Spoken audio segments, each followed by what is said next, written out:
Hi everyone, I'm Donna Stellhorn, your practical astrologer, and today we are talking about the new moon. It's on November 19. It's at 28 degrees of Scorpio, and these predictions are for Gemini and Gemini rising. And this, of course, is the chart for where I live, and so this is our new moon. It's an extraordinary new moon, and I want to talk to you about it, but first we have to change this chart. So I do readings in Placidus, but because this is a general reading, I need to change this chart. So I'm going to change it to a 0 Aries chart, and then I want to rotate the chart so I can put Gemini on the ascendant. And there we have it. Now, when we look at this chart, and let me grab a pencil, so we see our new moon happening for you along with this Mercury. I included Venus there. We'll talk about Venus in a minute. So, but this new moon lighting up your area of daily routines, your processes, your habits, also your health and well-being. And that's going to be the focus of this new moon. And it is an extraordinary new moon because this particular new moon is making a trine to Jupiter and a trine to Saturn-Neptune. And these two trine each other for a beautiful grand trine. And then this new moon is making an opposition to Uranus, which forms the sextiles on either side, forming the kite pattern. This is the top of the kite. And then the new moon itself becomes the tail or the rudder of the kite, which means that your daily routines, your processes, what you do hour by hour, or what's going to guide your energy through the month. And that includes the things you do for your health and well-being. And so finding that balance, and this is a Scorpio new moon, so it says transform how you're doing your day. You know, and that might mean getting up at a different time. It might mean letting yourself sleep a little longer. I think sleep is so important. This may be you coming down to a micro level when it comes to choosing what you're going to have for dinner.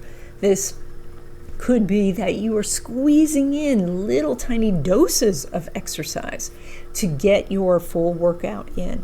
But this is more than just health. This is all of your daily routines. And so this is about, you know, what you do spiritually, what you do for your intellect, what you do for your emotions and your heart. So all of that is what we have, and it's fed by that grand trine, which is lovely. The Jupiter helps it expand. The Saturn-Neptune gives you blueprints to say, this is my plan, this is what I'm going to follow. And then here comes Uranus. And Uranus is kind of our troublemaker this time, because what Uranus is saying is there is a distraction. And that distraction isn't off to one side. That's not like, ooh, squirrel. No, this is a distraction right in front of you, saying you cannot move forward, you cannot do this, you have to do what I'm saying, or you have to just wait here. And the better direction to go would be either towards the Jupiter or to the Saturn-Neptune. And the new moon is the rudder. That is your ability to control it. So the bigger issue, I think, especially for Gemini and Gemini rising, is Uranus was just in your sign. And it felt so comfortable, like, ooh, so exciting. I could go different directions. You were having a million ideas. And all of a sudden, it's like you're hit mud. Like, oh, now I feel like I'm just walking through this heavy sort of energy. That feeling right there, that's when you're hitting the distraction, and the distraction says, I just scroll, just sit and veg, don't do the things that you're looking for, while you have this extraordinary abundant energy. Then you say, oh, I don't want to do anything. That's what you don't want to do. So now I've got a super messy chart here. Let me see if I can clean this up a little bit. So one of the things also too I want to talk about is that your planet ruler, Mercury, is retrograde. That's actually not necessarily a bother to you. You know, Mercury retrograde just means we have to go back over some things that we missed before.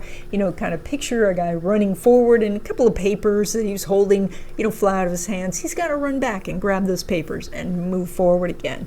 And while Mercury retrograde is not great for like buying a car or trying to get a new computer or a new phone, it can be very helpful for cleaning up old details. Now, this Mercury is moving back into this new moon. So the sun and moon are moving forward, Mercury is moving back, and they collide.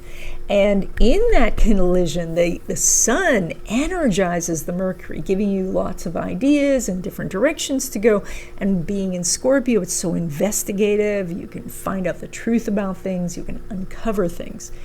But the moon mixed up with the Mercury means that you can be overly emotional about things that really, more on a logic standpoint, don't need the emotion with it. And so you can get riled up about things that are outside your sphere, outside your ability to control, that are just actually someone else's problem. And so consider that, especially as these distractions start coming in.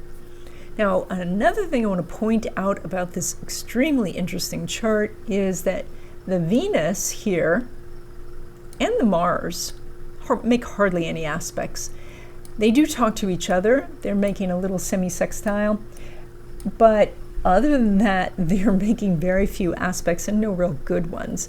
And because of that, the things that you want and the action that you take are a little bit off course right now. So this is, Venus is, we want something, we want this for dinner, or we want that sweater or something like that. And Venus says, you're probably not getting that. The universe is offering you an abundance of things. But you're saying, no, I don't want that. I don't want that. I don't want that. The thing I want is the thing that's out of reach. The Mars, being that it's only doing the semi-sextile, says that the actions you're taking are less effective than they could be. If you stopped and said, what's the best action, you would be fine. But if you are taking the same actions you usually take, they're not going to be so effective. And they're especially ineffective if you're just doing what other people are telling you to do and not following your guidance, your own higher self.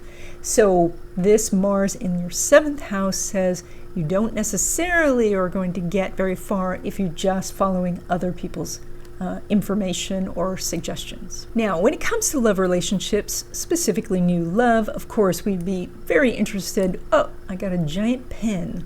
How did I get a giant pen? Okay, let me shrink my pen. So I'm new to the pen. So we're very concerned with what's going on with the 5th house.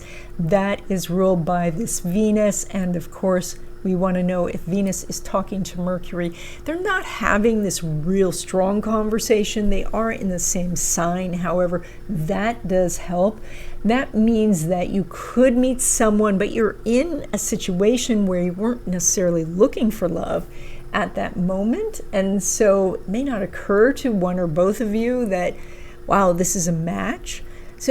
But I love the fact that the Venus is moving forward and the Mercury is moving backward, which means that if you meet someone during this 2-week period, it's quite possible you will come together at a future date and be clear that this could be love. Now, when it comes to existing love relationships or your current love relationship, you have extraordinary energy because we are very concerned with how Mercury is interacting with Jupiter, and they are doing a lovely trine.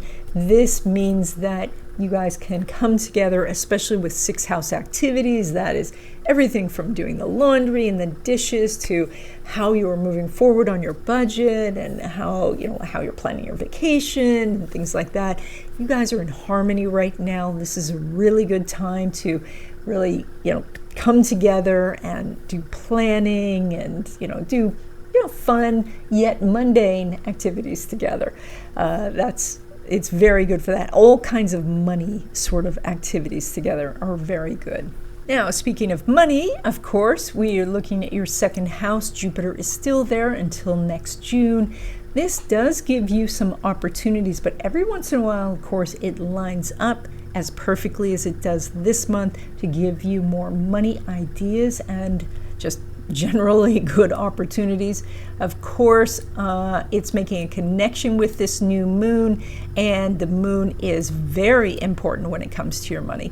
So this trine that we have here is excellent for bringing you new ideas, but this is also figuring out the process to do it, figuring out the order flow, figuring out how to get past those hesitations that you have, maybe about asking for the sale or organizing the finances or making the investment. The little, like when people come to me and they say, I have this great idea, I just don't know where to start. This is where you say, I know where to start. I know how to get this done. And then, from there, you can build your process. So this is really excellent energy for getting this process started, but also maybe gaining a windfall or two, whether that is just, could be actual money, but it could be just someone who says, hey, I will help you out. I'll build this website for you or something like that. I just wanted to jump in really quick to say that my big class on predictions is coming up soon. It's on November 9th. We're going to be talking about the year of the fire horse as well as Western astrology predictions. And so if you are interested in what's ahead for 2026, then there is a link in the description with more information and to register. Now, when it comes to money from business or from investments, we're looking at the relationship between the second house ruler and the eighth house ruler, and that is a very fortunate trine right from Moon to Saturn. And so this is one of your strongest money charts that you've had all year. This is where you really want to consider launching your products, your service, your book, or your music. Get it out there in the world. This is time to really move on things, ready or not. This is it. I know Mercury's retrograde. That's going to give you some instant feedback on things that aren't working, but that's okay, because then on the fly you can make adjustments, and that's one of your gifts as Gemini, that you can pivot. Now, when it comes to money derived from career, so that would be a paycheck, we always look at the 11th house, which is money derived from career, and we have Chiron still sitting there. It's going to be there for quite a while. It could indicate over a long term that working for someone else is difficult, that you do need to move into something where you're either have your own business or that you have more autonomy in your job. But for the short term, because this is a chart for just the new moon, then we want to see the relationship between the second house ruler and the 11th house ruler. So that's the relationship that we would have between Moon and Mars, and the relationship is not happening right now. And that can indicate that it's difficult to get a raise, it's difficult to get more money. They're going to just hand you more work. But you do have, with that trine we just mentioned, some opportunities for a new job, if that's what you're looking for, or a new position within your company, which then could lead to more money down the road. So if you're in talks about getting more money, you may not get a positive answer, and so you may want to back out of those talks just for now and wait until we do get a stronger aspect. But for now, you do show a really extraordinary money chart.